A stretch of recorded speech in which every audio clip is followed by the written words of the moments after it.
আর আজকে দেখেন আমরা মুসলমানরা যেভাবে যুদ্ধ শুরু করেছি, ধরেন এই যুদ্ধ শুরু হয়েছে ইহুদিদের সাথে, এখানে তারা আমাদের উপরে বোমা হামলা করেছে, কিন্তু বোমা হামলাটা কোথায় হচ্ছে, কার উপর হচ্ছে, সেটা কিন্তু দেখতে হবে। আজকে দেখেন আমরা দুবাইতে, আমরা অন্যান্য দেশে মুসলিম কান্ট্রিগুলোতে, সৌদি আরব মুসলিম কান্ট্রি থেকে মুসলিম কান্ট্রিগুলো আমরা বোমা হামলা করছি। ইরান একটা মুসলিম কান্ট্রি, সেই কান্ট্রি থেকে কার উপরে বোমা হামলা হচ্ছে? হয়তো আমাদের টার্গেট হলো বা ওদের টার্গেট হলো যে তাদের যে স্থাপনাগুলো, আমেরিকার যে স্থাপনাগুলো আছে সেখানে, কিন্তু স্থাপনাগুলো কোথায়, আমাদের সেই জায়গাগুলো খুঁজে বের করতে হবে। সে এখানে হলো আমাদের আমার মাথার উপরে রেখেছে, তাহলে আমার মাথার উপরে যে বোমা হামলা হয়, আমি মুসলমানের ক্ষতিগ্রস্ত হচ্ছি, সেই দিকে আমাদের দৃষ্টি রাখতে হবে।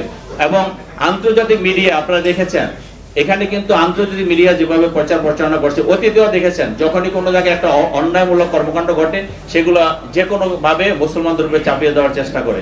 তা আমরা মনে করি আসতে পারি, তাহলে ইনশাআল্লাহ আমরা যেমন মুসলিম বিশ্বের জন্য কাজ করতে পারবো, আমরা বাংলাদেশে বসবাস করে বাংলাদেশের মানুষের জন্য কাজ করতে পারবো।